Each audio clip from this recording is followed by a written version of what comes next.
9, 5. Oh no! Well, now we're live. What are you? We're live all over the numbers place from your Sora training video. Oh, that's right. That's right. Now we've got your voice print. You're donezo. So let me see if I can get Sora. It's like a whole Disney country. Oh, that's right. Hey, did that story drop since last week, Tom? It dropped like Thursday last week or Tuesday or whenever we did the show. Like Thursday night or Friday morning. Is it a played out story? No, I've got it in the rundown. Well, I know, but it just felt like we had the conversation about this when we talked about Sora, when we talked about Iger saying that Disney wanted to include AI. And so this is more of a follow-up of like, oh, now we know which AI he's going to use. Okay. Right? Oh, that's right. All right. So we did talk about the $1 billion investment, and we didn't talk about the $1 billion investment. No, but we talked about like a month ago, Disney or Iger was like, we're going to use AI in Disney Plus. And we were talking all about like what that would mean and how they would use it and all this stuff. And to me, this story is, and that AI will be open AIs, and we're also putting some money in it. And I don't know that putting the money in it is as big of a deal as some people think, but. Well, mainly like we had a big Galaxy Brain conversation last week, so no need. I was actually glad that it was only a footnote this week. I was just kind of thrilled because like we were speculating on like, do they want to own Donald Duckness or whatever? And then they're like, yes, we do. I feel like we can have that follow up of like, we talked about this and now we know what it is and who owns Donald Duckness. Cool.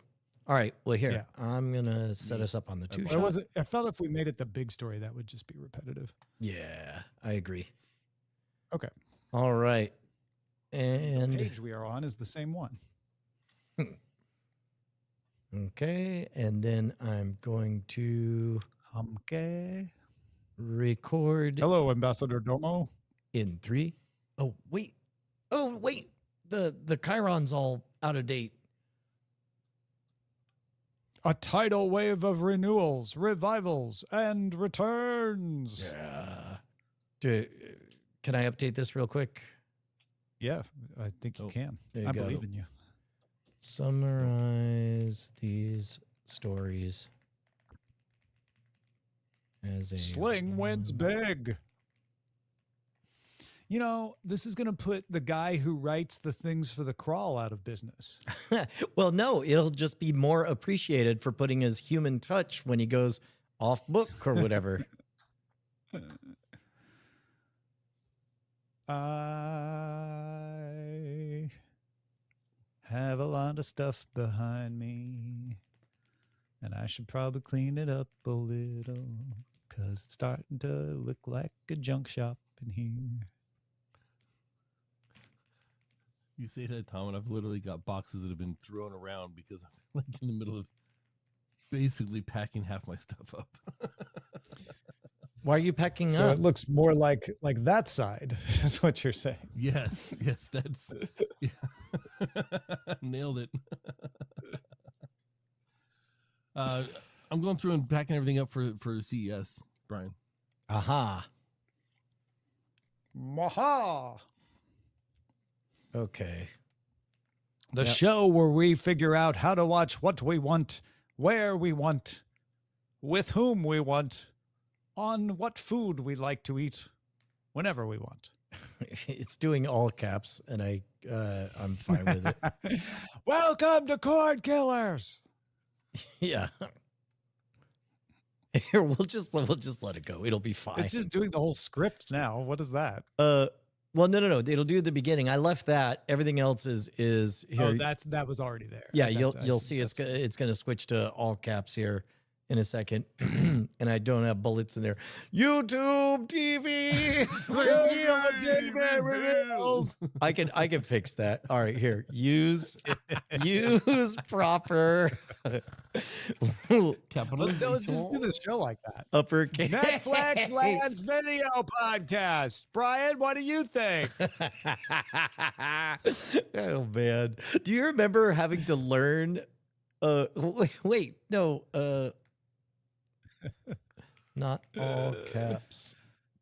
Please, one line. You should just slip in some like sports scores down there. There we go. Trade rumors. Okay. This is much better. And I'm getting good flight time at being faster at this stuff. I appreciate your patience. This is We like appreciate your patience. Thank you for holding. your cord The killing is Cordkillers very you're waiting important for to is us. very important to us. Please stay on the stream, and the next Cordkillers show will be available shortly. Okay, here we go. We will do this for reals in recording in 3, 2.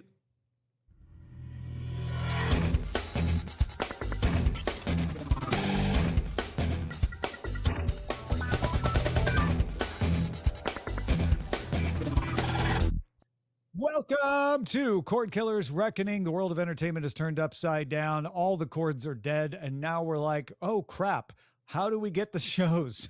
How do we watch what we want, where we want, whenever we want? I'm Tom Merritt. Where's the good stuff, Brian? Oh my gosh, it's in tempting fate, Tom, because yet again, I'm going to try switching. Soon we'll have everything all figured out where Amos is just sitting back and taking it easy.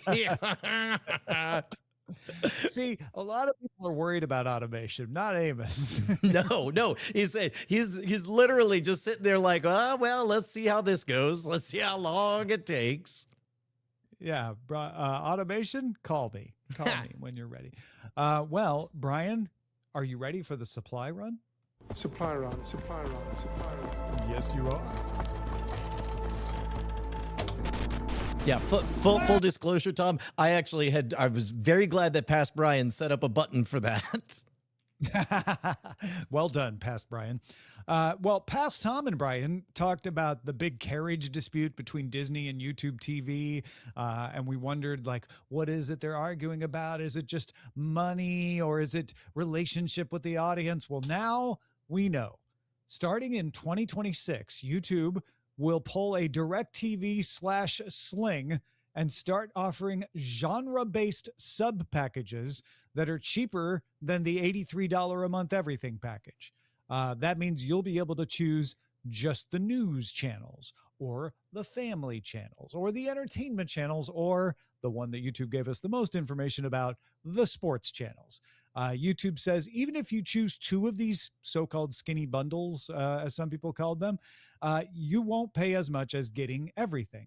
It's not exactly a la carte, but it's closer. Now, we know there will be 10 of these genre packs to choose from. They have not told us what all 10 will be or what channels will be in them, but the one thing they did want to make sure we knew is in that sports pack, which is probably the one they expect to have the most people interested in, you will get ESPN Unlimited. So you'll get all the ESPN channels, plus you'll get the ESPN Unlimited web service as well. And that has to be what Disney and YouTube were fighting over, or at least a big part of it.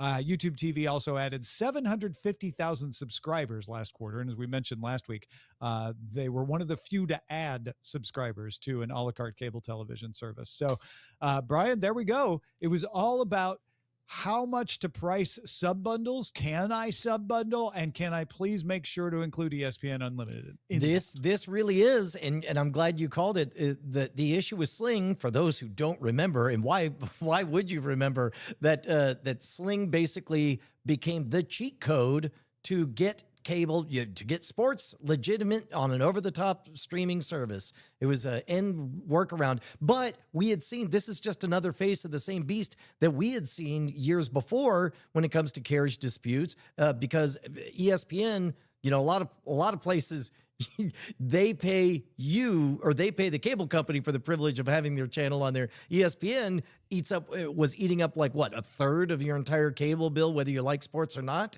And yeah, so there were some estimates that were high out there that made the rounds, but you were at least paying at least $5 of your monthly cable bill went for ESPN, and it was actually pretty standard for cable companies to charge to get it. But you're talking like 80 cents a channel, 70 cents a channel, not $5. That was crazy. Well, and I guess what I'm trying to get to is, we got 10 sub bundles. You got the whole package and you got 10 sub bundles.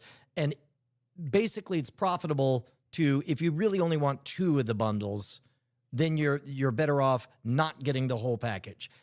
If I'm anywhere in sports, I know that there's an entire half of the population that doesn't care about my thing that is very, very profitable and that I'm going to be on the chopping block. So I understand why they would be nervous about it, because we've seen to be nervous again and again. Yeah.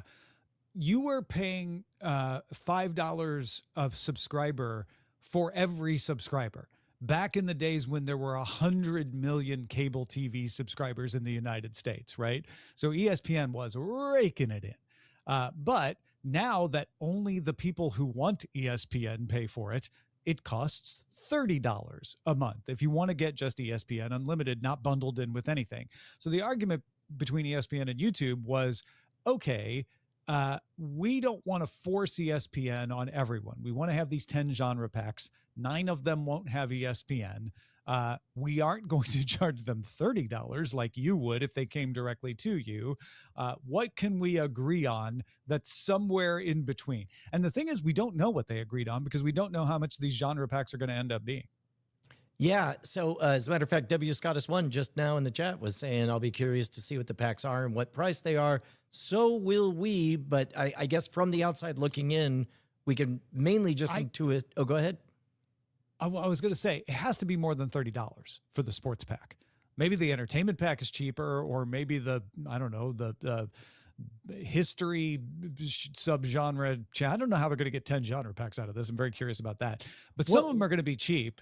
But the one with ESPN has to be more than $30 because otherwise it wouldn't make any sense to go buy ESPN a la carte, because why do that when for $30 you could get ESPN and Fox Sports and all of these other sports channels that are going to be bundled in. Remember, this genre pack is a genre pack. So this thing's going to have to be more than 30, but it's also got to be less than 83. So is it going to be 40? Is it going to be 50? Like it's basically going to be the package that Warner and Fox and Disney were trying to put together and that Fubo stopped them from putting together. Yeah, I think what we're tickling at is the answer is like they're going to divvy up sports so that it's 2 of these 10 categories so that you could buy just sports. No, it's going to be one. There's going to be just one sports thing. That's bonkers. Yeah, I know. Okay, well, no, that doesn't math. The math is going to math very hard. Let's say they charge you $40 for this, which actually what's the bundle? How much is the Fox ESPN bundle? Because remember, you can get Fox One and ESPN bundled together. That's $40. This has got to be more than $40 then. So let's say it's 45, right? Just figure YouTube is striking special deals and it's 45. Well, now you are more than half the cost of just getting the everything package. Yeah. So obviously I think all parties want the get everything package to be the most attractive, but we do have sports is just one of those things where it's seasonal and everybody has some level of interest. Like even I, for all the jokes we make, my level of interest in sports is not non-zero or it's not zero. It is non-zero. Yeah. Yeah. The bigger sports fans just want to have the sports. And there's a lot more people these days who say, I don't really care about seeing every hot new TV show. Netflix is enough, or maybe HBO Max is enough. But I do want to always watch whatever's on. When the NBA is in season, I want to watch that. When baseball's in season, I want to watch that. And the big NFL game is happening, I want to watch that. I want to watch college hoops. I want to watch college football. So this is going to get you that for cheaper than $83 a month.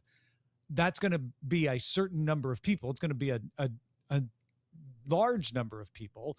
I wonder how many people stop subscribing to the everything package because they're like, really, that's all I want.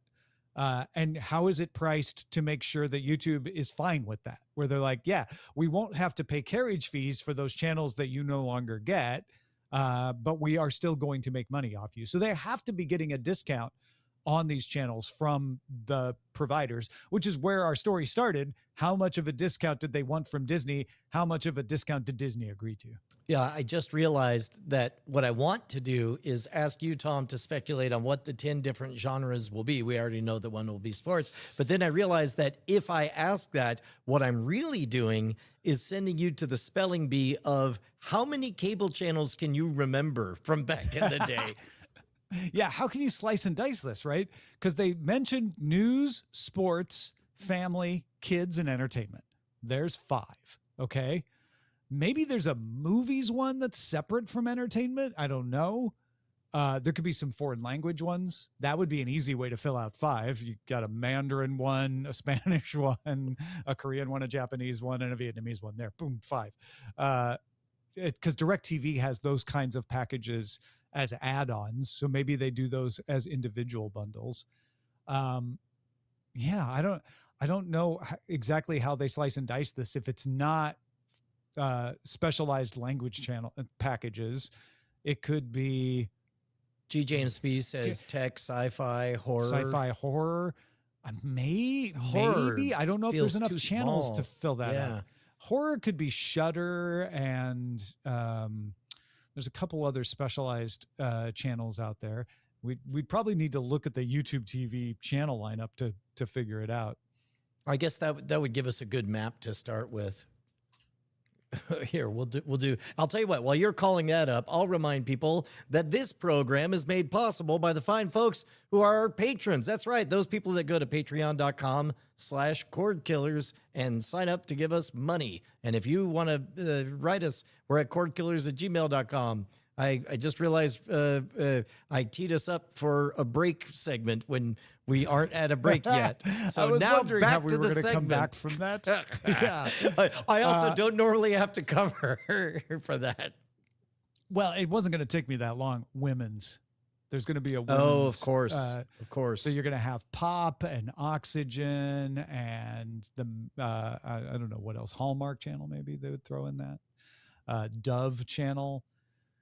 You're definitely going to have like a learning thing, Discovery channels, all of that kind of thing. There's 2.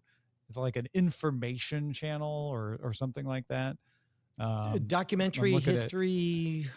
Yeah. I don't know what they call it. Old news, but they'll call it. World at War and the History Channel and True TV and, Travel Channel. You could probably pile all those in. Man, there's a lot of news channels. What about a shopping genre pack? I can't imagine. Ooh. I don't know. QVC is on here as one of their food. You could do a separate food package. Oh, and HGTV. Makeovers. I feel like HGTV goes in one of those lifestyle might be what you call it. Yeah. But you also have the Food Network and Recipe TV and a couple of others on here, and now I've lost them. But yeah, Nat Geo and maybe Science. Could you do that? Science documentaries. IFC has a Portlandia channel on YouTube TV. Wow. They just play Portlandia like nonstop. Style. There's also a YouTube Originals channel. I don't know who's still trying to make that a thing. I think it's adorable. It's like, anyway, it's like they keep setting it up and they keep just kneecapping it. It's like, no, everybody come to Hollywood. Seriously, stay out of Hollywood. So yeah, send us your best guess at these genres. Thought it was actually pretty clever for YouTube TV to drum this up right before the holidays without giving us any details on what the genre packs will be or the dollar amounts or anything. Just kind of a shot across the bow to all their competitors. And yeah, like Brian said, if you want us to be able to continue to afford to provide this information for you, patreon.com/Cordkillers. We'll wait. Yeah, well, not right now. Okay, Tom, you seem very confident. We should probably finish the program. And I'll tell you what, you won't have to wait for the rest of our episodes because you get a special RSS feed where you instantly, all at once, other people have to wait 2 days to get the full experience where we watch the first, ultimate, lowest, and last episode of a series and give thoughts. Not you. You get it right up front. And you get exclusive access to our After Talk segment where we spill all the tea and where we do spoiler-in times on stuff that we're watching now. Yeah, that tea is all over the place. So you got to check it out. Patreon.com/Cordkillers. Let's get on with the search party. Good job on the button, Brian.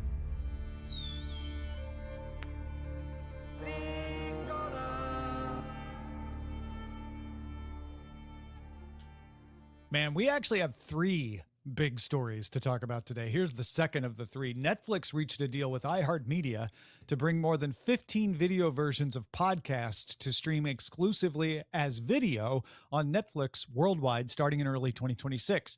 The audio versions will continue to be distributed on podcast platforms. So if you're using Apple Podcasts or Spotify, you can still get those there. But if you want to watch the video, you're going to have to go to Netflix. The deal includes The Breakfast Club, co-hosted by Charlemagne the God, Chelsea Handler's weekly podcast. There's a true crime podcast on there as well. This follows us talking previously about Netflix reaching a deal to stream some Spotify podcasts. So, Brian, Netflix reaching out and really saying, yeah, podcasts on a podcast app are podcasts. Podcasts that are video, those are just shows. We'll take those. I think at one level, this sounds very, very silly because these are just poor shows, right? Like it really is just radio plus pictures. However, you got to remember say these are talk shows. You know, like midday show kind of stuff. Well, and so that brings me to the other lens. Remember that earlier this year, all the way back in March, we covered the fact that YouTube had crossed the 50% threshold where more than 50% of all views were on big screen televisions, which means, to your point, Tom, that these are programs that people are inviting into their living room. Now, already a podcast is a voice that you know that's been whispering in your ear while you do the dishes. And so now you just flip a switch on your gigantic, increasingly large wall-sized 4K TV, and now it's just like you got another room in your apartment that happens to be filled with those voices that you like a lot. And so this feels strangely like Netflix finally acknowledging the YouTube in the room, finally acknowledging the video entertainment behemoth that goes unspoken in all of our discussions about acquiring Warner Brothers. Yeah, there is a fertile ground there that Netflix thinks it can take a chunk out of. And I think it's doing it very wisely. Instead of trying to create a YouTube competitor, which so many people have tried and so many people have failed at, Netflix says, well, no, we're a very successful platform that people pay for. But if we can lock up some content you can't get on YouTube that people want, then they will watch us more.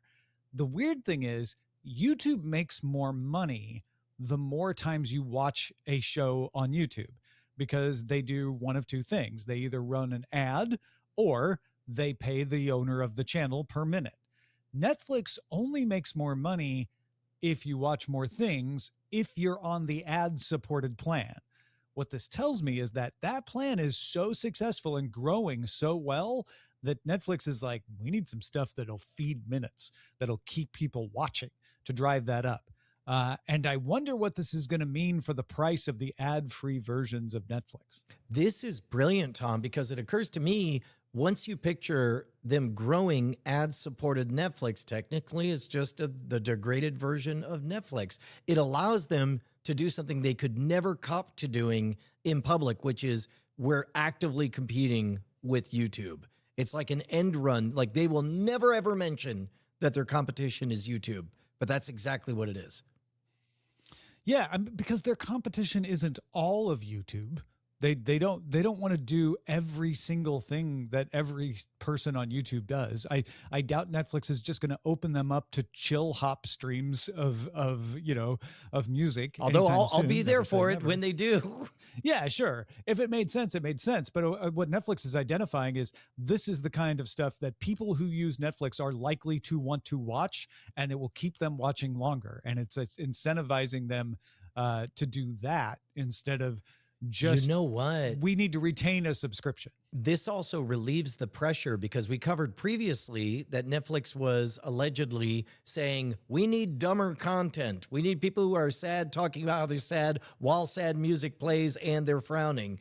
And the reason, of course, is because they needed distracted viewing content. And if that's the niche that they're actively telling people, rather than degrade Netflix's reputation with all this kind of, half-assed content, this is a great way to upscale by reputationally upscale that existing market in a way that is non-threatening. Yeah.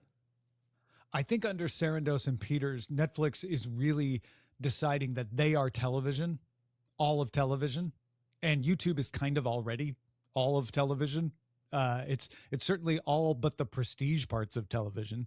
And so they are looking at live sports. They're going to do an NFL game here next week. They are looking at live television. They have that deal with TF1 in France. They're looking at buying an entire freaking studio that makes live television and makes TV shows and has sports deals. So why wouldn't they want to encompass this part? And that's why I'm like, these for Netflix are like midday talk shows. They're wallpaper. I mean, we know that you listening to us right now are doing something else. Oh that's my what God. podcasts And are if about. you're not, we want you to write us, cordkillers@gmail.com. Who sits there, closes their eyes, and does nothing but give us their full attention? I Unless shudder. you're going to sleep, then I don't think you're doing that. And if you're doing that, write us, cordkillers@gmail.com. How far do you make it? By the way, there is a place for this, and I don't think it's disrespectful, but it's like there's programs that I do find just more soothing to fall asleep to. Yeah. I've actually taken to listening to audiobooks at night, which I never wanted to do because I'm like, what if I fall asleep? But I've discovered this magic moment where I am drifting off to sleep and I realize I haven't heard the last couple sentences, and I press pause and I take the earphones out and I drop right off to sleep without any disruption. And when I go back the next day, it's like maybe less than a minute that I can just rewind and I haven't missed anything. So you Speaking don't even of not missing anything. I just wanted to go into sleep hygiene chat. Well, I hope this movie doesn't put you to sleep. Supergirl coming to theaters June 26th. Did you watch the trailer? Yes, it seemed fine. It seemed James Gunn's programming. I know it's not directly James Gunn, but of course he's at the helm of everything. It feels very James Gunny. It feels very Guardians of the Galaxy-esque, damaged hero working its way through. She lived through 20 bazillion 9/11s all at once with her home planet, et cetera, et cetera. I'm sure it'll be great, but I was a little bit shocked of, like, imagine your favorite soda, and on your 12th soda you think, oh, this is a lot of that soda. That's how I felt. Like, I was surprised that I didn't feel much of anything. Well, it could be the trailer effect, right? It could be. Where they're very this could be a safe edit of like, just show people what they're used to. We don't want to scare them off. We'll get to the trailer that appeals to Brian later. Don't worry about that. I guess that's the thing, is I couldn't tell my role as the viewer. Like, am I supposed to be shocked that this is edgy from DC? Am I supposed to be surprised that she's damaged, or I don't know. I don't know who they were talking to. I didn't read her as damaged. Oh, I mean, are you kidding me? She's drunk and a dog's peeing on a newspaper, and she's stumbling around and getting into a fight. So you want to save her, Brian? Is that it? No. I think that a lot of that was already conveyed in the Superman movie. I mean, maybe that's what it is. It's just for more general audiences. And I'm just like, you already told us this. I read it as, we want Supergirl to look like what every person on the internet describes themselves as. Yeah.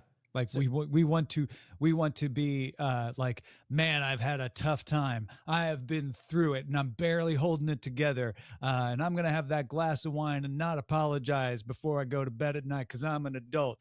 And you, Mr. Superman, you have the luxury of being forgiving to people and seeing the good. I don't. And I feel like, oh my God, that's like 90% of what people say on the internet about themselves. And I think Supergirl is trying to appeal to that.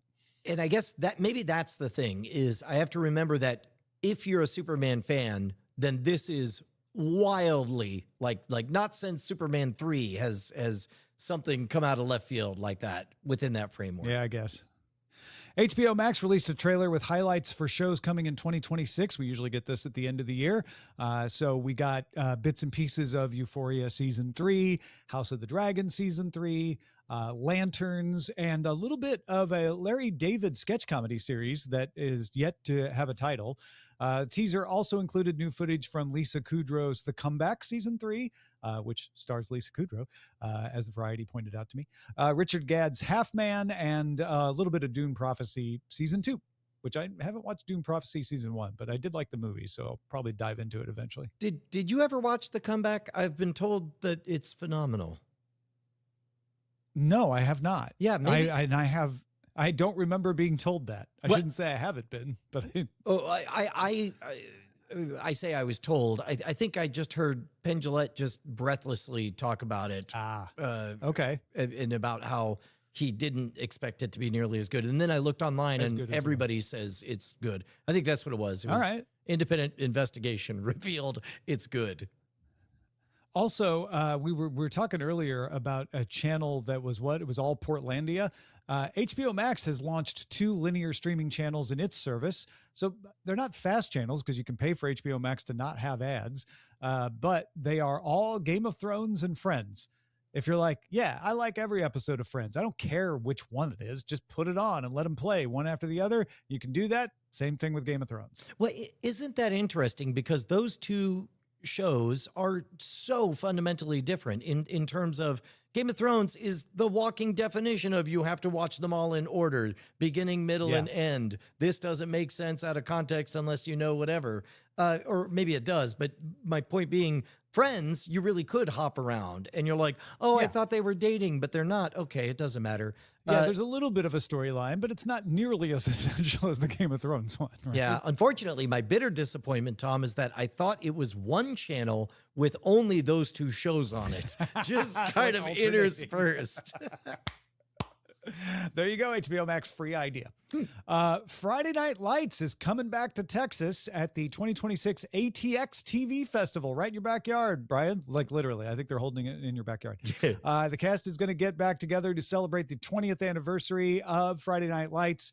ATX TV Festival Season 15 takes place in Austin, Texas from May 28th through May 31st. Man, I don't know if I want to go back to Friday Night Lights. I fell off at some point, but I do still owe you a life debt, Tom, for forcing me to give it a try. The first season was very, very good. Every year we watch a silly holiday movie, usually on Netflix. And this year we watched Champagne Problems, which is about a woman with champagne problems going to France to buy a champagne vineyard. And the star was the same woman who played Lila in Friday Night Lights. Oh, wow. I was like, hey, look, she all grown up now. Yeah. Yeah, so fast. It's like it's just like Stranger Things. Only she went on to a different show. Yes, and a movie several years after the show ended, rather playing than a different character. Season. You know, that's normally how it goes, Tom. Yeah, I'd forgotten that.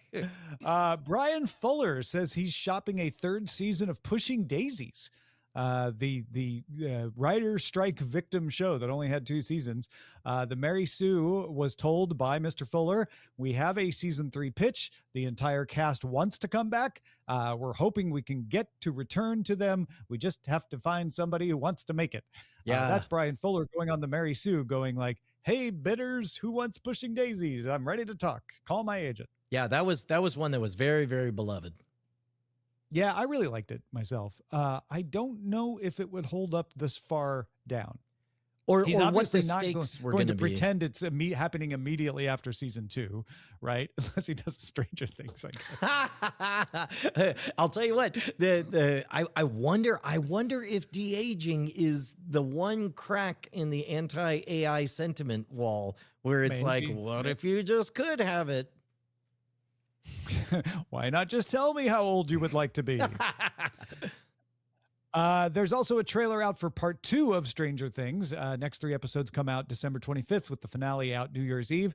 I got to tell you, Brian, I'm excited. This last season is coming in strong. It is a really good story, and it kept us interested. And watching this, I was like, oh, right. Yeah, no, we got to find out what happens next. So very cool to see. I did enjoy the crazed out 80s hair of what's her name? Lydia from Beetlejuice, looking like Rambo. Yeah. No, absolutely. Amazon announced that Fallout Season 2 would debut at 6 p.m. Eastern Time Tuesday rather than on Wednesday, which means they very inconveniently put it out 20 minutes ago so that Brian and I were forced to not watch it when it came out. Is that what just happened? I was trying to I was trying to make these numbers number with the days. Yeah. Yeah, no, they put it out today, jerks. Oh, congratulations. And it's fine to put it out today. Just put it out after Cordkillers, have some respect. Finally, Disney developing a live-action spin-off film of Beauty and the Beast about Gaston. Oh, I love this. I love this because Gaston is I don't know. Well, I don't know. He's made up, right? So one of the problems with doing things like Beauty and the Beast is the story itself is not copyrightable because, your adaptation could be copyrightable, but the story is a folktale, but Gaston's not in the folktale. So the Disney is like, oh, he's all ours. Oh, yeah. I'm not sure that that's the main motivation. He's a beloved character as well, but it certainly is a side effect of it. Yeah.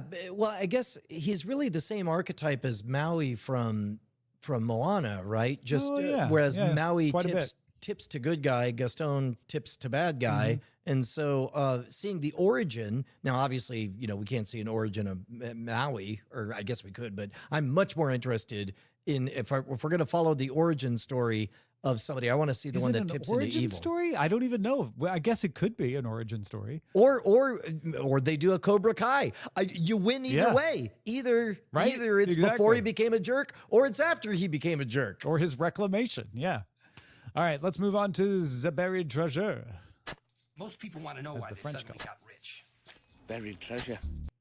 Oh, doggone it. Boom, boom, boom, boom. So I've got 2 buried treasures. One is in the dock and one is not because it's very surprising. But let's start with your buried treasure, Brian. This is a show or something you've been watching to let folks know about because they might be interested in watching it too. I'll tell you what, not for nothing. It's been a very interesting, busy week, and we did a lot of shooting, so I didn't have a lot of time, and I wish I had something more interesting to bring you guys, but I just got a quintuple, septuple, octuple down. You know what? Octuple. That's how many episodes we're on Alien Earth. It is a very good show. Is all you could say. I've got 2, so I got you covered. Good. The first is Taxi Driver Season 3, Korean drama on Viki. You can get the first 2 seasons elsewhere, like Kokowa, and I think even Netflix in some regions. But Season 3 is only on Viki. And Season 2, they don't usually do seasons with Korean dramas. Season 2, you could tell, like, it's the same characters. It's okay, but it's not as good. Season 3, they're killing it. Just really figured out, like, oh, this is how you do new stories with beloved characters. So if you liked Taxi Driver Season 1, I would say just skip to Season 3. You don't have to watch Season 2. And if you watched Seasons 1 and 2 and like them, you're definitely going to like Season 3. But the other thing I was going to mention, took me by surprise Sunday evening. Eileen was busy doing something, and I was just like, I just want to have something on TV just to, have it on, something I enjoy, a little waterfall television. And around this time of year, I often watch the Lord of the Rings movies. So I put on Lord of the Rings Fellowship of the Ring, and it's playing. I'm playing something on my phone, and then I realized that we're at the Galadriel scene, right? where they all go to the forest. And that reminded me of the Amazon series, The Rings of Power. The animated one. What? No, not the animated one. Oh, okay. Oh, you mean, got it. Yeah, the one they paid all the money for and nobody watched. Yes. Okay. Well, apparently season 2 was watched quite a bit. And that puzzled us when we saw those numbers. We're like, well, no one talks about it, but I guess a lot of people watched it. So I'm like, you know what? I want to see Galadriel back to back. I just saw Cate Blanchett do Galadriel. I'm going to go right to season 2, episode 1, and I am going to do a side-by-side comparison. I just want to dip back my toe and see. I'm sucked back in. Really? Season 2, much better than I remembered season 1 being. Maybe I'm just less precious about it. Get it? Oh, but I find it to be an interesting take on Sauron. And I'm almost looking at it more like I would look at a Game of Thrones than I would look at a Lord of the Rings, which is like I'm watching the machinations of how Sauron is able to trick elves into helping him with his plan to come back, even though elves know that Sauron is evil and has a plan to defeat them. And I'm convinced. I'm watching it. I'm like, oh yeah, that might work. Oh, I guess that's interesting. Oh, we did a double. It's not bad. I'm not going to lie. And I think I might keep watching it. Is Sauron just a dude? Yes. I don't know how much people care about being spoiled about Sauron. Yeah. If you're sensitive about Sauron, before he was a giant eye on a tower, he was a man. In season 1, you don't know who he is. So you're trying to guess like, oh, is that him or is that him? And then it's revealed at the end of season 1 who he is. And so you're like, well, in season 2, what are they going to do? Because now everybody knows it's Sauron. But he basically is like, okay, so Galadriel knows who I am, but information moves slowly in a medieval world. I bet I can outrun it and stop it.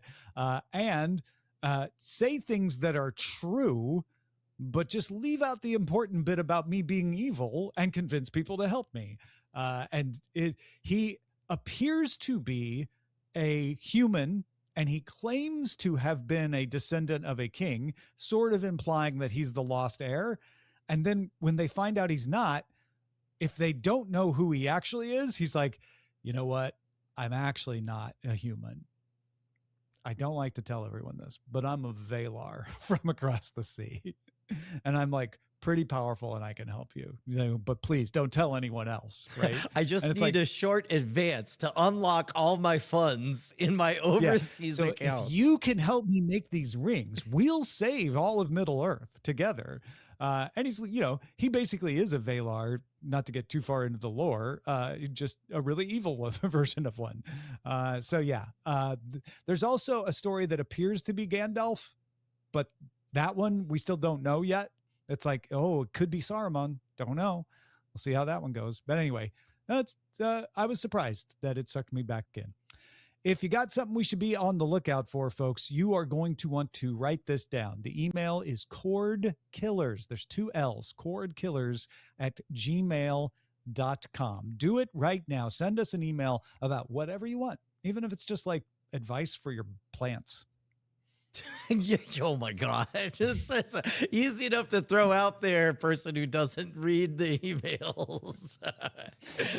Maybe this will make Brian set up a forwarding rule. Maybe I'll regret that. Hey, Brian, what's going on in your world? Hey, man, it is the last day to order anything from scamstuff.com. That's gear for the modern rogue. As you know, Christmas is our big holiday time, so we've been doing a bunch of last-minute bundles. One that everybody should look at is the world's best magic kit. It is, if you go to 110.scamstuff.com, this thing is $20 freaking $20. It's the very best magic kit on the planet. It has, and it sounds like I'm doing hyperbole, it has tricks that David Blaine did on national television. Only your kid can do it in about 30 minutes. It's got an unbelievably awesome utility prop that professional magicians use in their close-up all the time. The one special deck of cards is worth the $25 on its own. This thing's only $20. and it'll ship right away because they are in overdrive. It ships straight from the manufacturer to you guys.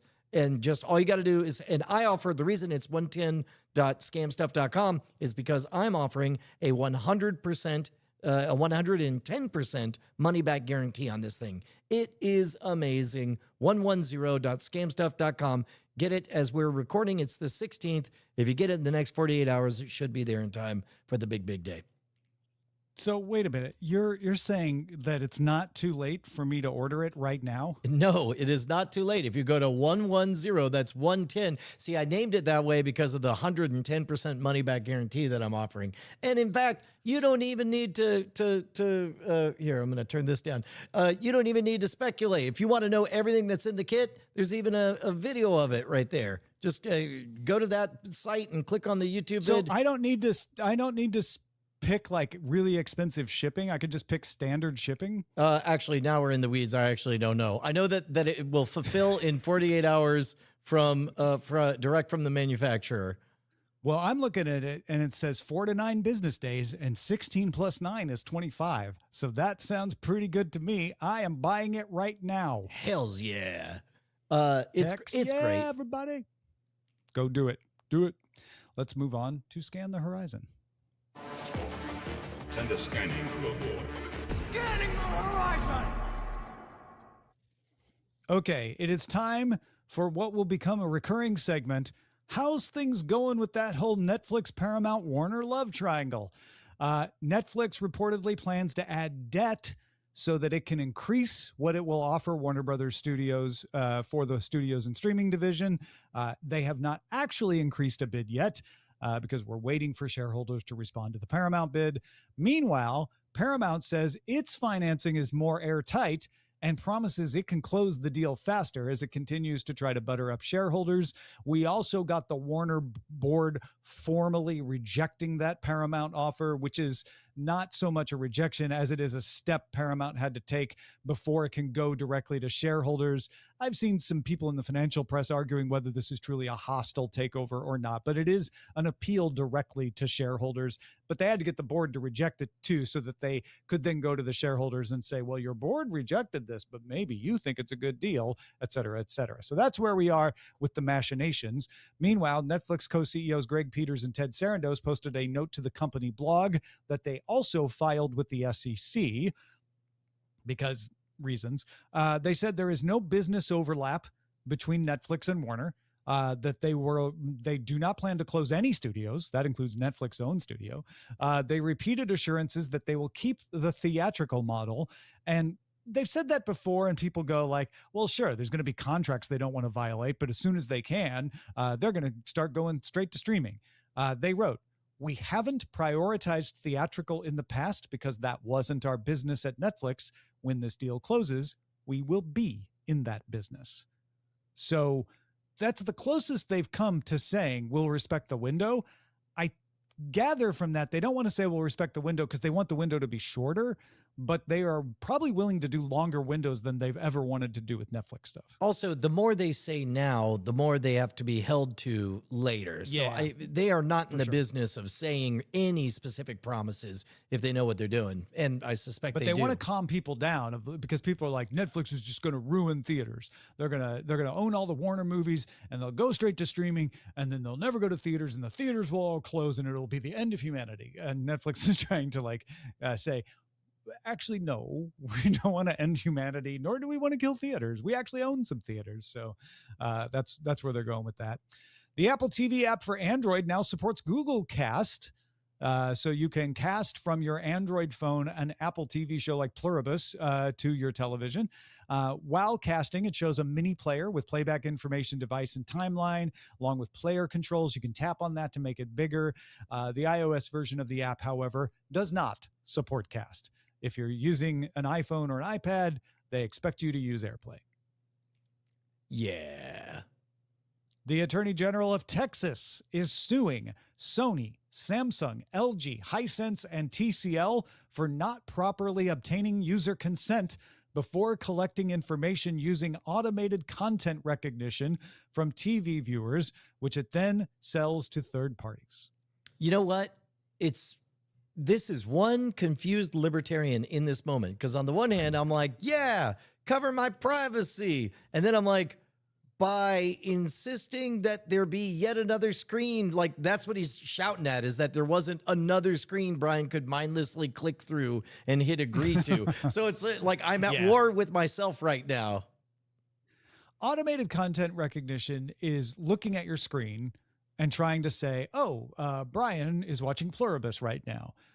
We can now put a tick mark in the spreadsheet that says this TV's ID number watched Pluribus. So when someone comes and says, I want advertisements that go to people who watch a lot of magic shows on YouTube and Pluribus, they can go, here's your man, advertise to Brian. That's what that's about. What the Attorney General of Texas is saying is they didn't really, it's not that they didn't let you know they were using it. They didn't let you know all the implications of using it. It can capture anything on your screen and try to recognize it. And they're trying to say like that could include your login doorbell or photos that you are streaming of your kids. In reality, Samsung doesn't care about that. What they care about is any television show they can recognize so they can put it in their database. Right. YouTube's TV interface moved all the controls below the scrub bar and added a description button. And I'm so happy, Brian. I'm so happy. Describe this to me. What's it like being hands-on so with it? It used to be you'd have the scrub bar and you'd have some controls below and some above. Mm-hmm. And because I watch a lot of things in foreign languages, I always have to go above the bar and then click over and then turn on the captions because it never can remember to have the captions on. And going above the bar was always such a pain because sometimes it's like, two whole clicks. Go above the bar. Oh, wait, did you want me to pause your video? And now it's just all right there below. And as soon as you go, you're like highlight, highlight, highlight, boom, boom, boom. So much better. Thank you, YouTube. Did you notice that organically, or did you see the story and then give it a try? No, it just happened one day. That showed up before I saw the story. I saw the change and I'm like, oh, thank goodness. Disney Plus arrived on Meta's Quest headsets in the US. You can now add it to the Horizon TV hub. We mentioned, I think back in October that this was coming. It's now there. And speaking of Disney, OpenAI struck a deal with Disney to include some non-human IP. So like characters in masks or animated characters and not voices. So no actual human's likeness, no actual human's voice, but those non-human looking IPs like the look of Darth Vader or something like that can show up in OpenAI products like Sora. It appears YouTube has cracked down harder on generated Disney IP as a result because Disney also sent a cease and desist to Google saying you can't have your AI output our stuff and you need to stop. And then suddenly a bunch of stuff disappeared from YouTube. But OpenAI is going to be the provider of that Disney AI generation stuff that we were talking about earlier in the year. Yeah. And on top of that, some of this content can end up showing up on Disney Plus. I like the rule. I say like, I think it is a canny move to make it non-speaking, non-human or masked characters, which on the one hand, you could kind of smell in a cynical way that's what they're doing with the Mandalorian, is making sure it's like it's almost as though the ad team was like, no, make sure he never takes off his helmet. That's I don't know, part of the code or something, because then we can put anybody in there. Yeah. And so now those are paying dividends in moments like this. But on the other hand, if what you want to do is craft a frictionless way that eventually a family can go to a theme park and see all the characters without apology because they're non-speaking masked characters, that makes sense. And this slots in congruently with everything else they're doing there. Yeah, I assume what Disney hopes is that families will make videos with their kids playing with the Mandalorian, and the kids will be like, oh my gosh, that's amazing. It's like I'm in the show, right? So expect to see that, and we'll see what else we see. Let's hold on for the chatter. You've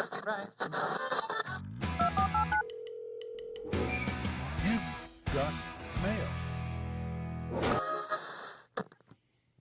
We got a couple emails from Bill. First of all, he was writing in response to our full experience on Speed Racer that we did recently.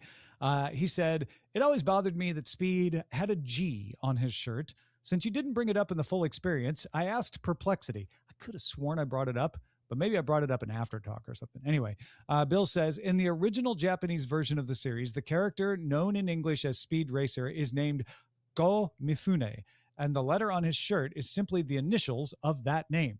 The same naming choice also plays into wordplay in the original title, Mach Go Go Go, where Go connects to his name, the number 5 on his car, and the English word go. Thank you, Bill, for that. Bill also asks, since The Last Frontier is set in Alaska, he's curious if Amos had a take on it. Yeah. Amos, do you have any hot takes on The Last Frontier, straight from Alaska? He says no. No takes. No, he has no takes. Well, maybe an After Talk. We'll see. Danny Box said, Brian pointed out piracy is easy, but actually doing it, pulling the lever, might not be. Recently, my coworkers were discussing piracy. What struck me most was that they have rules, saying things like, I pirate television, but I'd never pirate books. They got really specific. One explained that they go in a loop, pirate 3 games, and then buy the 4th. I spent a year working front lines at an addiction recovery facility. In the room, these rules, the vibe, felt identical to how addicts describe their experiences, essentially admitting that something is having a negative effect, but you won't or can't stop doing it. This could be a sign of a shift in thinking that piracy isn't harmless and that it is wrong. I don't know if it's a shift insofar as like I think everybody already thought. I remember back when I was an unrepentant pirate, my excuse was always, oh no, I'm gonna work in the industry. There's no difference between a free trial of a thing and if I worked at a company. I just don't happen to work at that company yet, and when I do, I'll be a legit user. And then I met Tom Merritt, and we started hosting a show, and I was independent. I wasn't working for somebody, and I was like, guess what, my guy? You got to be that someone. I had to be the change, Tom. Yeah. You had to be the spare change that you didn't spend on the stuff you were pirating. Yeah. No, I think way more people than you think feel bad about stealing things, and they will work very hard to justify either why they are stealing it or that it is not stealing, but that is mental load that they have to go through. And I think that's probably what Danny was seeing.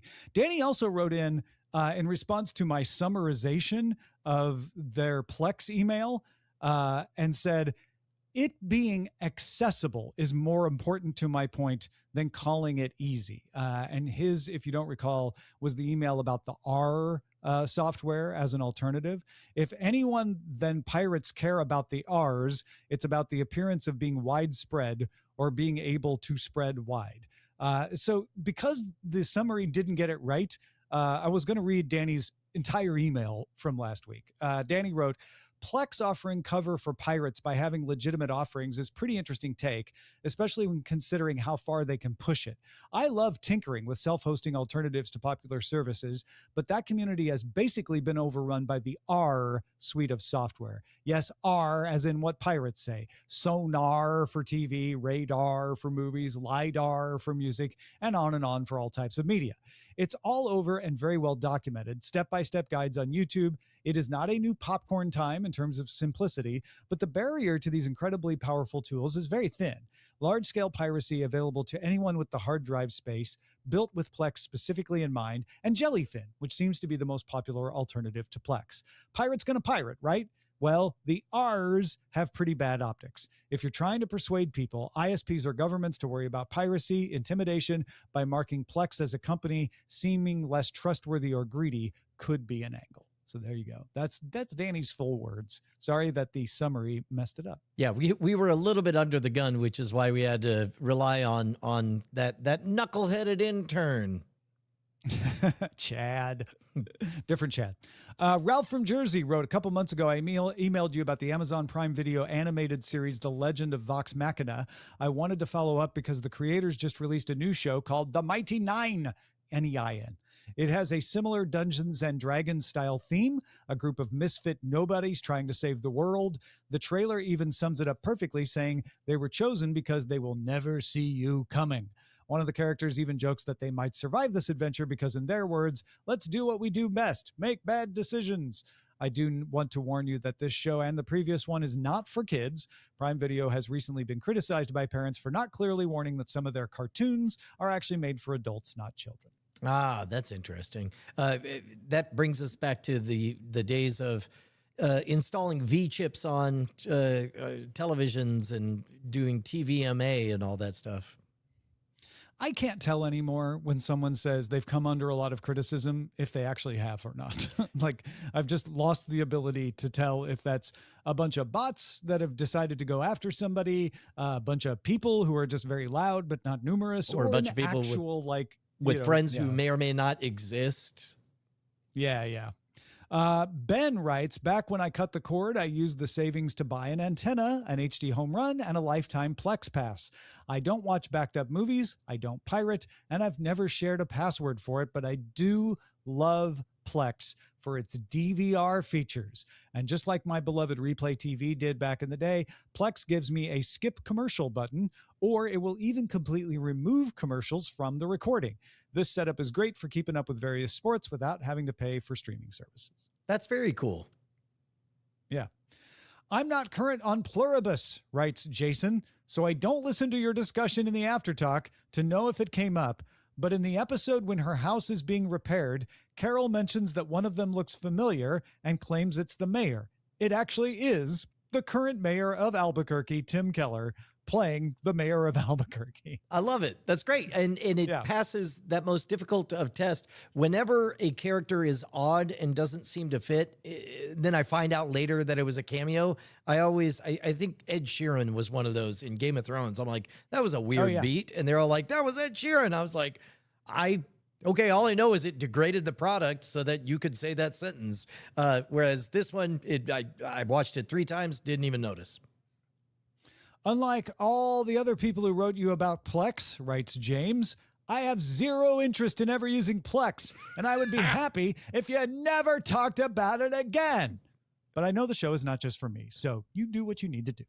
Yeah, I wrote him back saying, yeah, not everyone on Cordkillers is interested in sports, but that's how news be like. Yep. Well, that is it. Our website is cordkillers.com. Our email address is cordkillers@gmail.com. We're live at twitch.tv/nightattack and youtube.com/modern rogue. Tuesdays at 5:30 p.m. Eastern, 2:30 p.m. Pacific. I reckon we'll talk to you next time. Oh, no.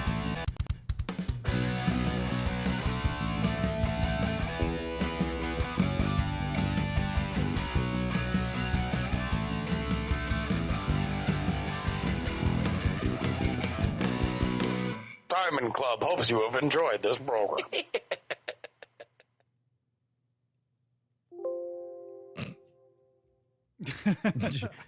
That was my thumb. That was my thumb. I did the thing where I moved the mouse over I hit stop record, but then it said, "Are you sure?" And so I had to move the mouse over, but I ran out of room and my thumb blonked that one button that caused that sound. So whatever. There's some scuff marks on this one.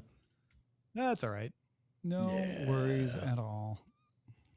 Good show. Yay. Are you there, Amos? I am. Hey. Cool. Wherever there is, I am here, which is there. Wherever you go, there you are. Oh, there wait. Humdinger. Did I leave the Humdinger protocol on? I thought you turned it off last week. But what's funny is I thought I turned it off this afternoon. Let me see. Oh, you know what? I actually did turn it off, but I didn't save that it's turned off. That's hilarious. It says, there we go, save as, so in that case, there we go. Awesome. All right, well here, can I do my coffee run? Please do. I'm going to drink the dregs of my coffee. Delicious. So Amos, you're hearing an echo of yourself? Last Frontier. I didn't know what he was talking about, to be honest. Yeah, sorry about that. It's a Apple TV Plus show that's based on Alaska. Ah, okay. You gonna check it out? Yeah, I might as well. I mean, it's Alaska.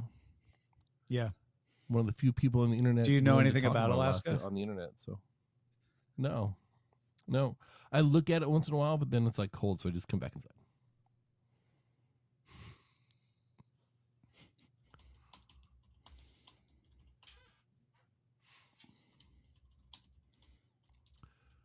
Yeah, tomorrow might be interesting. So, you got winds coming tomorrow? Because Brian Ibbett does. Well, I know. Hopefully not. We just had 2 weekends of hurricane force winds, so yeah, I'm tired of this crap. Ibbett just texted that they're scheduling potential power outages in his area up in Colorado because of weather, high wind particularly, and said that it might affect our Daily Music Headlines live stream, which we're doing at 6 Eastern. I don't know why Brian's going to be scheduling this stuff during our live stream. Yeah. Brian, can you schedule your high winds to happen at a different time, please? It's seriously. Just considerate. It's just rude, man. Jeez.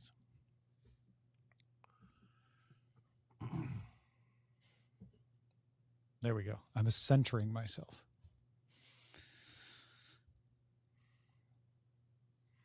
So for winds, I use this app called Windy.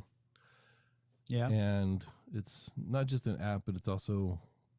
I mean, everyone knows it's windy. It's the only app I've found that's been fairly accurate when it comes to winds, rain, temperature, all that kind of stuff. Anybody can do that. But as far as wind trends and wind direction, things like that, this is the app that has I wonder where they get their info beneficial for me. So they'll actually tell you. They use a combination of like 8 different weather forecasts or weather models, and you can look at them individually if you want. Ah, okay. So they're doing their own little magic sauce. Aggregates that with, yeah, and then it's uses the same locally sourced information that Weather Underground gets. You know, when you have a little weather station in your yard and you're uploading it to Open Weather, they'll take that too. So then it's taking the local data from your area and incorporating that in its model as well. All about the models, and that's all I got to say. What?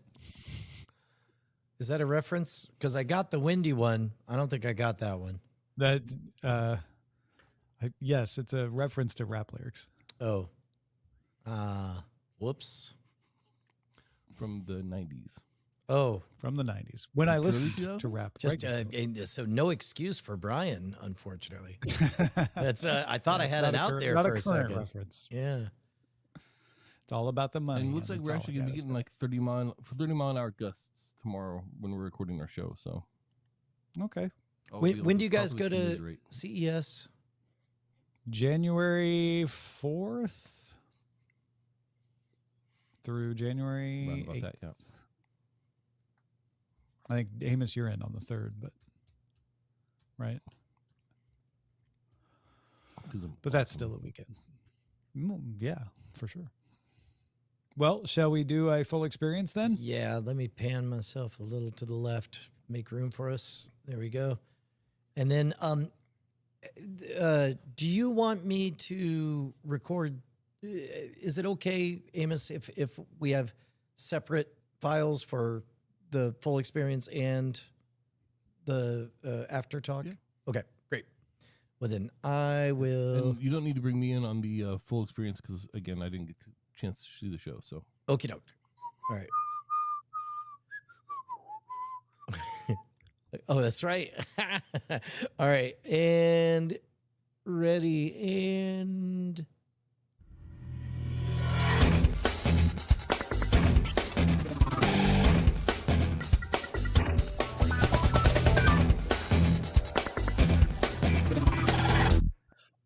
My friends, welcome to another full experience. The last episodes of a full experience run are some of my favorite. If you're new, you might want to jump back a few episodes because the full experience is named such because we watched the first, the ultimate, the lowest, and the last episode of a series to see if we can get a handle or a flavor for the entire run. And today we are watching the last episode of Taxi, Season 5, Episode 24, Simca's Monthlies, which first aired June 15th, 1983. I'm Tom Merritt. He's Brian Brushwood. Hey, man. Tom, this. Oh, you know what? There was one fact I didn't get time to check. Did you notice that the quality was lower on this? Did they switch to video during this time? I guess I did not notice that. Well, in previous episodes, while you're checking on that, what I noticed was that in previous episodes streaming from Amazon, it was a little bit pixely at the beginning, but then snapped to exquisite high quality HD because it was originally on film. This one, it just kind of stayed lower quality the whole time. But that sounds, if you're saying pixely, that sounds like a streaming issue, not a source video issue. Except there was one moment that a character moved and I saw heavy interlacing appear. Yeah. And that is an Which artifact. is the kind of thing you see in streaming artifacts. No. This was video interlacing, because streaming artifacts, you don't, there would be no need for that interlacing.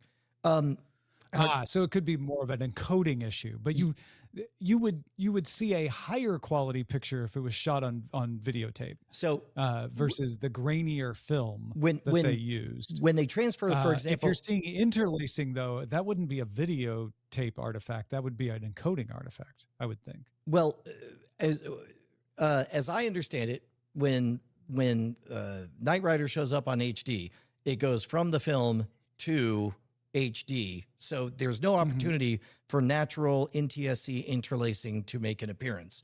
If something is captured, maybe I don't understand what you're saying by interlacing then, because you're saying NTSC. It's talking about scan line stuff. Yes, it's tearing that happens when something moves left to right. There's interlacing. That's not what I was thinking you meant. So that makes right. More so sense. There, because I didn't worry about it being overly pixely, because sometimes it takes a bit for the stream to catch up or whatever. But it never snapped up to that high quality film, and when it moved, it could still be an encoding issue that caused that, and it just kind of looks like that. But yeah, from everything I'm seeing here, they shot the entire thing on film. So okay. Well, then in that case, I don't know where the source was, and so maybe it's neither. I'll put it this way: when I see a video problem, I almost always assume it's in the digital part of something, because it almost always is. But when you're streaming on the internet, there are so many things that can happen. There's so many links in the chain, from source material to encoding, to uploading, to re-encoding, to streaming, to de-encoding, that I'm like, it's more likely to be there than in the source material. Well, and not impossible though. Well, I'm fairly well versed in different types of artifacts, and this particular one, I know from all the editing that I've done that it's a post-production problem that doesn't belong. I mean, maybe somebody dubbed the film to videotape and then encoded the version that you watched on Amazon for videotape, but that's not impossible. Yeah, sure. I don't know. What I was mainly asking is whether or not it looked great for you, because it didn't look great for me. Yeah, it looked totally fine to me. Yeah. But also I don't pay attention, to be honest. Yeah. I don't care. I'm always focused just on the stories. So I'm kind of blind to that sort of stuff. Well, in that case, then you must have been just trying to avoid talking about Simca's period. Yeah. There was a couple of beats that were fine in it. I did love the old school vaudeville payoff of like, "Stop it, you two! Congrats, you're definitely married. Now get out of here." Yeah. But the pacing was terribly laborious the entire time. I saw it coming. Like when they're bickering, I'm like, oh, he has to decide if they're really married, and they're bickering. So this is 1983. The joke is going to be, well, obviously you are married because you're bickering.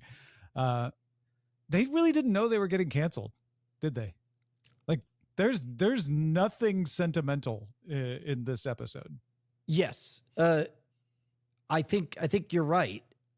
Oh, what were the career trajectories in this? Because I think Tony Danza said one word, like 3 words or something. Yeah, no, everybody got their contractual line, but this was not an episode that was trying to take best advantage of its cast. This was like, well, the story is about Simca, but we have to give everybody a line, so we'll work that in. I clearly was not it was clearly not the vision of, oh, this is the final episode, so let's do that. So this was just an episode of a show that happened to be the last one they put on the air, and it was put on the air in June, which is not when you put, shows normally on the air. This is after Taxi had already been canceled once by ABC and jumped to NBC and was saved. There was talk that HBO might come in and save it again, but obviously they didn't, because this was the last episode we got. Yeah. Meanwhile, the chat is alive with speculation on the various transfers and stuff. It could be that the transfers got handled differently from Masters being different at NBC versus ABC. I don't know. Yeah. But also, I suspect that quite simply, Andy Kaufman died. They didn't think that, they totally thought there'd be another season. Andy Kaufman died. But he died a year later. So sure, but they had knew a year he was without sick. making a show. I don't think they knew he was going to die. Well, but they knew he was sick, and they were probably delaying, I would assume. I mean, clearly he's practically the star of the show in this episode. Yes, for sure. I just think because it was the last one to air, it's easy to project a lot of meaning on it that isn't there.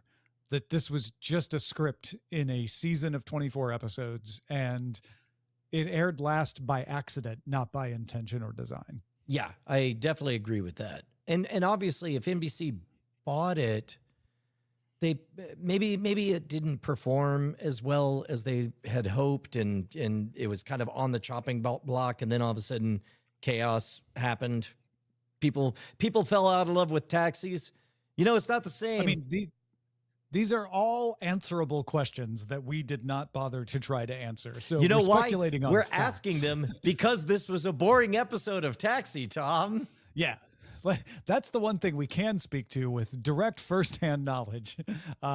There wasn't a whole lot in this episode. There was a minstrel's joke. There was a movie of the week line about the love bloat. It's a whole episode about PMS. Had a 68 convention joke. I noted that too. Those are the 3 jokes I noted. Get out of here. Pete in the chat says it was on Thursday after a little new show called Cheers. Yes, that is correct. That's last crazy. Season of Taxi was put on by NBC after Cheers as sort of a, like, let's get people to turn on the TV and watch Cheers before Taxi comes on. That's amazing. Yeah, so I didn't care. This was maybe one of the bottom 5 endings of a full experience. Oh, and by the way, that time slot was the same time slot it had on ABC. So they just kept it at the same time slot. Yeah. This was maybe a bottom 5 ending for the full experience. Like, this brings up not quite Sliders vibes, because Sliders, they knew they were on their way out. I honestly, I think if this, and we wouldn't have watched it if what I'm about to say had happened. If this had been episode 14, you wouldn't even blink. You'd be like, oh, they did a Simca and Latka episode. They do that sometimes. They focus on other characters.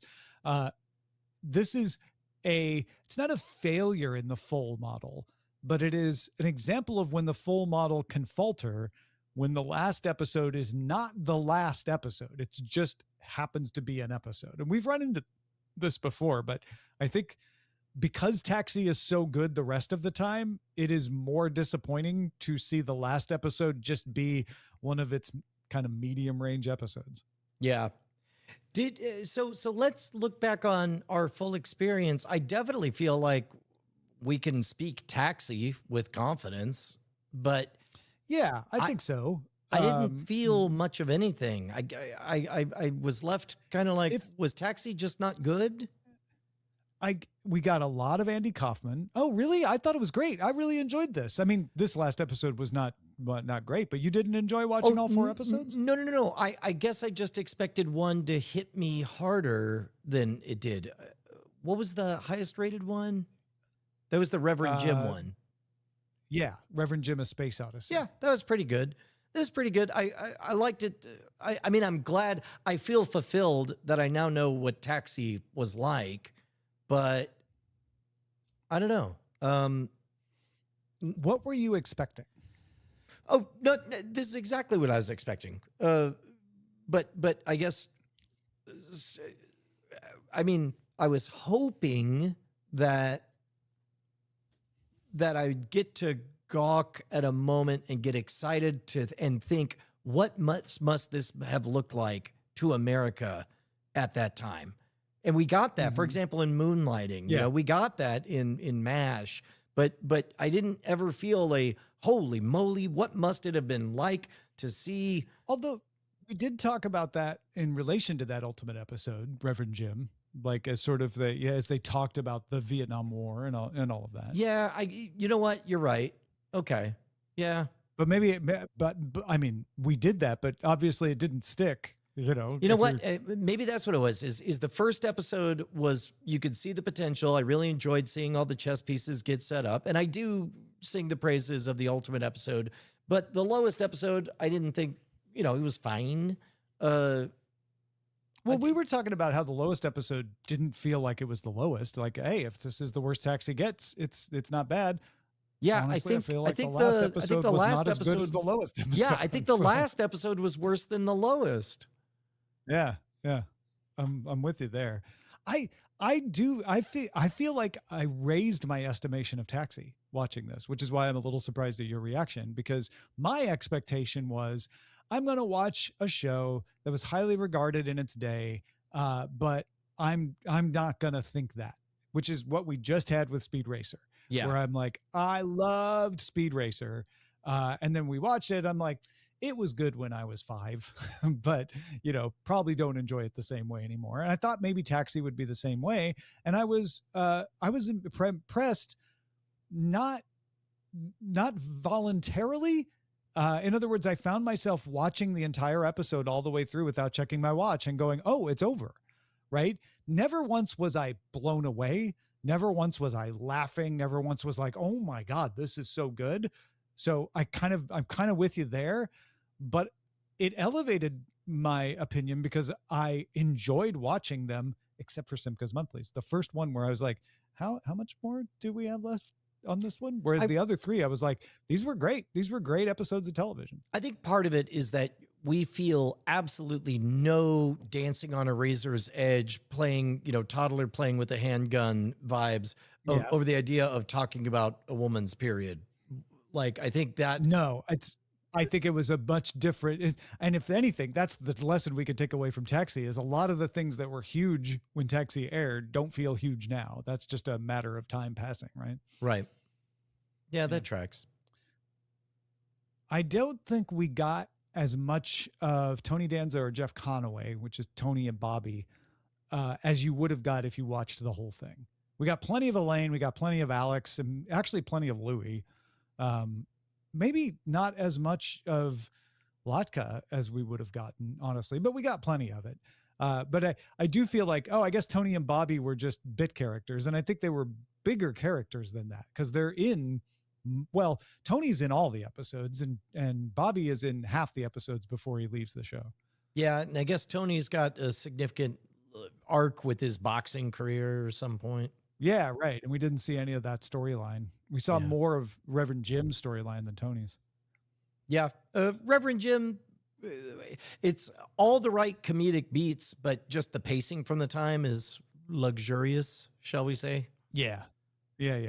They're definitely, sure. What it is there's a lot of 12-minute long YouTube videos stretched to 24 minutes in Taxi. I mean, our attention spans are different now. I know. Yeah. That's what we're talking about here. Whole episode about PMS though in 1983. I mean, it was funny because intellectually speaking, Annalisa walked in right as Judd Hirsch was explaining menstrual syndrome, PMS to it was Carol Kane, right? Yeah. And she was like, "What did I just walk into the room? What is this?" It was kind of like I was embarrassed. I was like, "Different times. This is Taxi," and she couldn't make heads or tails of what she was seeing. What I'd be curious to dig into is like, was PMS considered by a significant chunk of people to be a myth? That because they seem to imply that in the storyline. Yes, I don't know. This is where I will not touch this. I don't know. It definitely looked like somebody had read an article and then they made it to the writer's room and they decided to make a thing of it.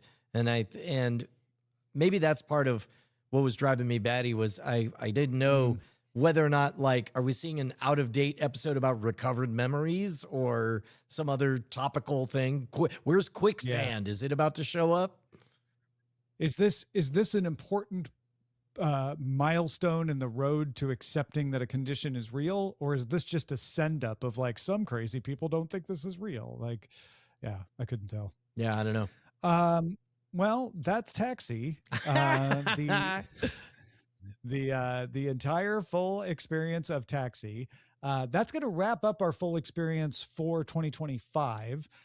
We will start with a new full experience of Star Trek, the animated series, in the second week of January, because we got the holidays coming up and then I have to go to the Consumer Electronics Show.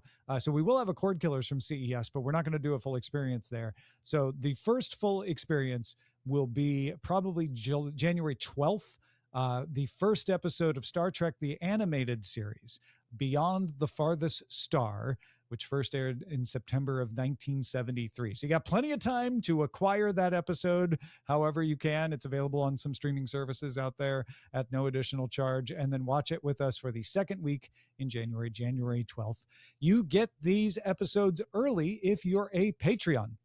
And you can go find them there as well in the back catalog. Go check them out. They have no ads on them. Patreon.com/Cordkillers. That does it for the full experience. Thanks, Brian. We'll talk to you next time. Bye, everybody.